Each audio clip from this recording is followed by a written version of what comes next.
So there's other things that we want to talk about today, and they are regarding fantasy football. Yeah. So playoffs are about to start, and I got a question for you, Andrew. And I actually just thought about this, so let's see how you respond. Okay. There's a couple players on my team, okay, that have potential. No, not in that league. That have potential to be great. Okay. And I want to know what you think about starting them. Okay. So, Derrius Guice. Okay. He was injured for most of the season. He came back. He's been killing it. Last game, I think he got like 25 points, something incredible. The other guy I'm going to bring up is Devin Singletary, okay, who is somebody who's been posting up like 20 points a game, and he's killing it. When you watch him, he's a dominant runner. The only thing is he's on the Bills, and you don't know if the Bills are going to crap the bed or they're going to post up, 25, 30 points. So yeah, who would you start in that situation? Is it PPR? Yes, it is PPR. See this? I guess it doesn't really matter in all seriousness, the PPR aspect, because I would start Singletary, and that is like a for sure. I would start Singletary.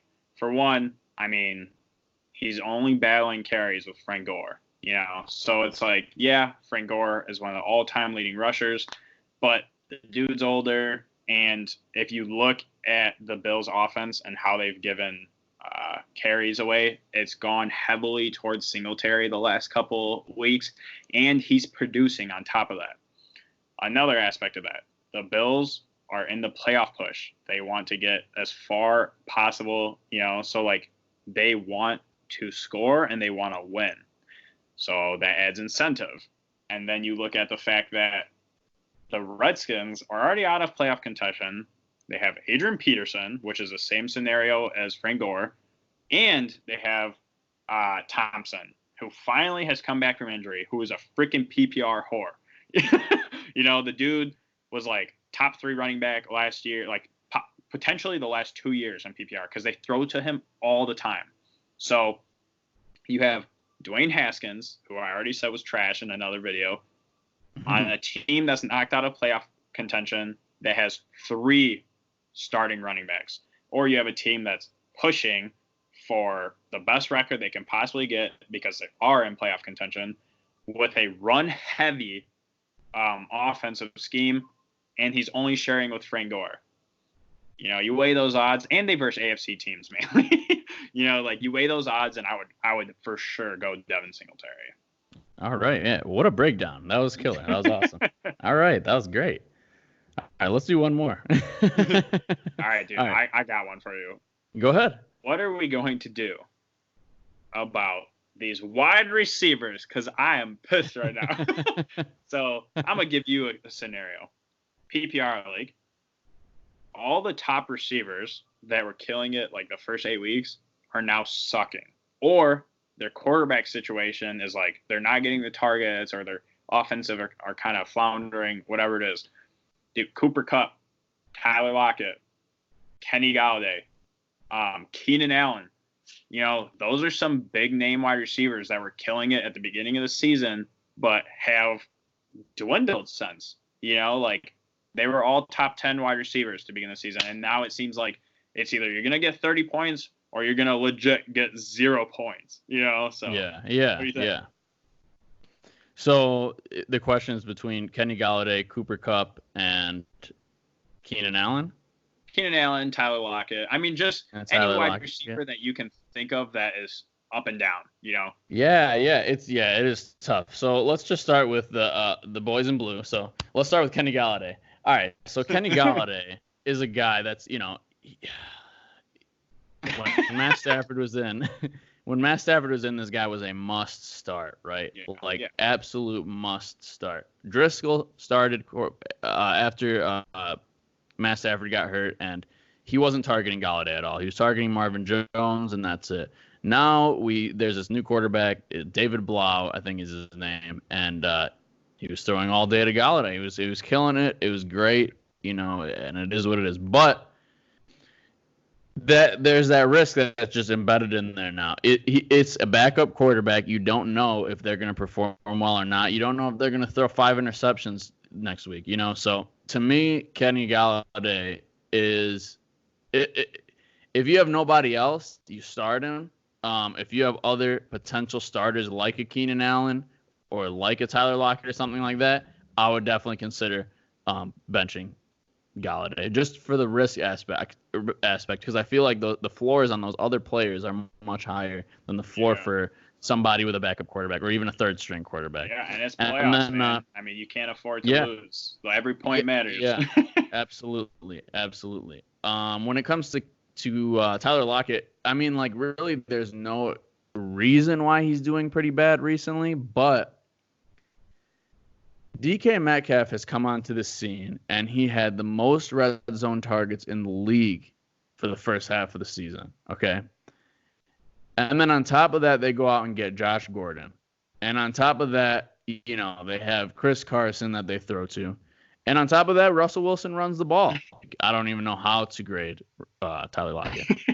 When we're talking about Cooper Kupp, yeah, go ahead. Oh, I was just going to say, I mean, it's hard. So I have Tyler Lockett in, I think, just one of my leagues. And it's annoying because he had a game where he got like 17 targets or something like that.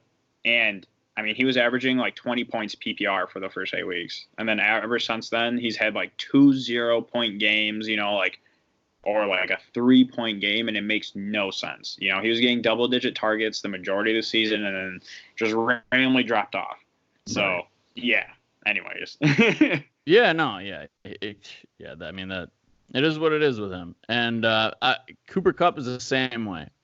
He really is because they paid $1 bajillion for Brandon Cooks, and they also have Robert Woods, it's just hard. It's hard to envision it. And then they have Malcolm Brown, they have Todd Gurley, like all the tight ends. Yeah, but like Cooper Kupp is somebody that is in a much better position, I feel, than Tyler Lockett and Kenny Golladay, because I feel that Cooper Kupp gets all of those slot targets whenever they're just trying to get upfield or like get any kind of position. And if you're in a PPR league, those are all just points. They rack up. Yeah.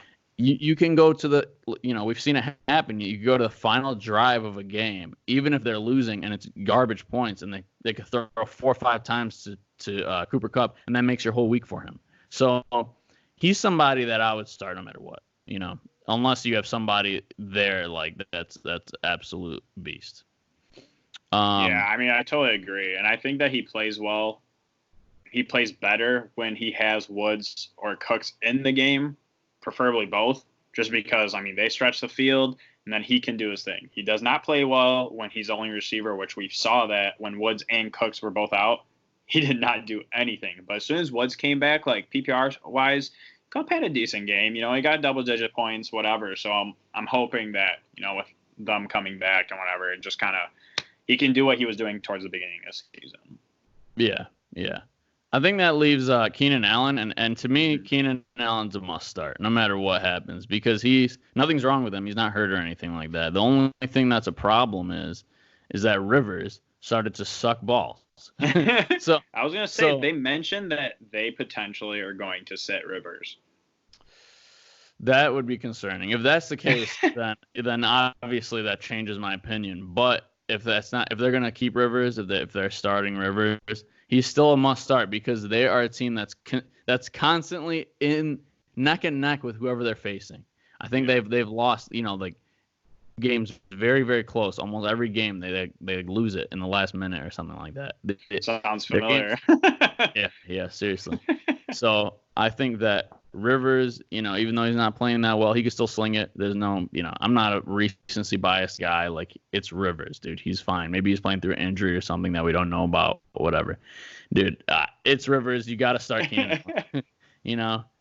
Okay, I got 2 more receivers for you, and they're both on the same team. Oh. So DJ Chark and DeDe Westbrook. Is that his name? DJ Chark? Is that his name? Yeah. So Nick Foles came back, and DeDe Westbrook came back, and it looks like DeDe Westbrook is now the king of Jacksonville. He's getting all the catches, and it looks like DJ Chark fell off the map. So what do you think about them two? And would you start either of them? So here's the problem with that. So beginning of the season, Foles went down. Minshew mania, came about, and DJ Chark was a top 5 wide receiver in PPR leagues. I don't know how long Westbrook was hurt for. I don't think it was very long, but during that time when Minshew was playing, Chark was a must start. I mean, the dude got targets. He gets open. I mean, phenomenal rookie wide receiver. Foles came back for, I believe it was the last 2 games. Completely sucked. I mean, DJ Chark couldn't do anything. DeDe Westbrook was getting all the targets and Chris Conley. So the last 2 weeks, Chark has sucked while Foles has been playing. They just announced that Foles is getting benched and Minshew is playing. Minshew is a starter now. So that changes things again. So I would have to go with what we've seen and say DJ Chark because Minshew's playing again. And DeDe Westbrook, I think if you're in a PPR league and you need a flex, I would still start him. If you don't, I would not start him unless your wide receivers just freaking blow. But in my situation, like just from what I've seen and what's happened, I think DJ Chark, you have to start him in PPR leagues. Standard leagues, I would be a little bit more hesitant, just because he'll get the yards, but I don't know. In PPR league, I think you have to start DJ Chark. Okay, all right. I definitely agree with you. Minshew's playing, you start Chark for sure. If not, if Foles is playing, you start DeDe Westbrook. Let's go. Yeah, I did try and pick him up. I tried to pick DeDe Westbrook up, and he's gone in a lot of leagues, and I was so happy when I saw that Minshew is about to be starting again. Right. Okay, bonus question. Is AJ Green going to come back this season? And if he does, do you start him? So I totally picked up AJ Green a couple weeks ago when they mentioned he was going to potentially play. When they said he was a game time decision, I was like, all right, I picked him up like a week before that or so. They said it was a game time decision. He had a setback, push him back a couple weeks. In my opinion, if he does come back, you have to start him because of the sheer talent that he has. I would be hesitant the very first game, but at the same time, it's AJ Green. I mean, the dude finishes a top 10 wide receiver every year. He's going to get the target competing with freaking Tate and Boyd, So it's like, if Green comes back, you have to start him. And if Dalton is actually throwing the ball, I would 100% start him because Dalton has freaking tunnel vision and will throw to Green 20 times. So, yeah, no, I kept him, and I potentially am going to have to start him if he plays soon because Julio Jones is hurt, and I don't know if he's playing. He's probably going to be a game-time decision. And I have to start – I have DJ Chark and Emmanuel Sanders. And Emmanuel Sanders not really getting the targets, and Chark with his situation, I'll start him, but I want Julio and Chark in. But if I can, I would start Green during the playoffs for sure. Yeah, I agree with you again. This whole show has been me agreeing with you. I mean, dude, you figure you have been playing fantasy for 8 years, whatever. Right now, I'm currently sitting at 3 bye weeks. I'm 3rd place in another league, and in one league, I didn't make the playoffs. So you figure I have 5 fantasy teams. 3 of those I got bye week, So you have to be very good and know what you're talking about and know how to play the game to do that. That's not easy to get bye weeks. So, and me and you typically are the ones getting the bye weeks in all of our leagues. So, I mean, when we talk to each other, we're pretty much on the same page because if you know your shit, you know your shit, Yeah, that's for sure. Yeah, we're both champions in our league. We're fantasy football champions, and that that holds some respect for sure. But no, I was just gonna say I agree with you. If Green is starting, he's a must start in fantasy football because he could go off, Unless they say we're gonna put him in a limited role, because then it's like, all right, forget it, dude. They're not even gonna hardly start him. They're gonna put him in for a couple plays and that's it. But yeah, no, that's all we have for you guys. I really appreciate you guys listening to us and clicking on our video. If you're a real Detroit Lions fan, we want you to hit subscribe. We want you to hit the like button, and we want you to comment. Let us know. If you got fantasy questions, let us know. We'll provide feedback. If you don't know who to start, drop a question. We'll respond to it. Absolutely. Drop a question. Let us know what you think about our picks on who we would start for fantasy football and who we wouldn't start. Do you agree with us, or are we full of shit?